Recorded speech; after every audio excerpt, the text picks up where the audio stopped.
Hey, honey, come here. Show everybody your new Purim costume. I don't think so. Oh, all right.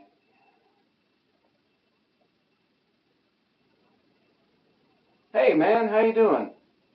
Still trying to get a cookie named after you? So, my girl doesn't want to show off her Purim costume in front of everybody. What should I do? Yeah, I know. It sounds really familiar. It's like I've read a story about this before. Purim is the Jewish celebration of the events of the book of Esther. In this book, we see the Jewish people delivered by the hand of the Lord, but in a more subtle way than usual. And this holiday is traditionally celebrated by eating three-cornered cookies called hamantashen. And in honor of hamantashen and the fact that I love cookies, we're going to talk about three things that we can learn from the story of Purim. Thing number one, prayer is vital. In the story of Purim, we see Queen Esther preparing with a 3-day fast and prayer before she risks her life by going before the king uninvited. This reminds us that the more important it is, the more it requires prayer. But we should also remember that even when it doesn't seem important, it should still require a certain amount of prayer.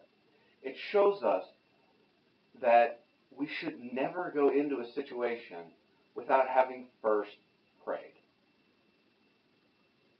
There are a lot of passages about the power of prayer and about the importance of prayer, but the two I'd like to focus on are found in James and 1 Thessalonians. In James, it says, the prayer of a righteous man is powerful and effective. And in Thessalonians, it says that we should pray without ceasing. These are both important reminders. And the story of Esther is an important reminder that we should spend as much time as we can in prayer. Thing two, the Lord works in the shadows from time to time. We read in the story of Exodus, just a few Torah portions weeks ago, we read the story of the Lord delivering the people of Israel from bondage in Egypt with these great and wondrous signs, rivers turning to blood, pillars of fire, oceans parting, and all of this amazing stuff. And then we go to the story of Esther. And we see not only is the Lord's name not mentioned once, but it almost seems like the events happen more because of coincidence than design. But we need to remember, coincidence is when the Lord acts anonymously. Thing three, the Lord will come through in the end.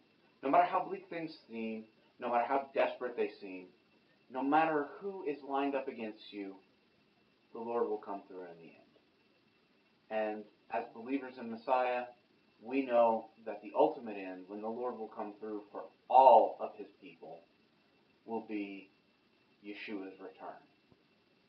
So what are some other things we can learn from the Purim story? Let me know in the comments, and if we gave you a laugh, give us a like, and if you learned something, give us a share. I'm the Messianic Torah dude. Shalom, and stay in the Word.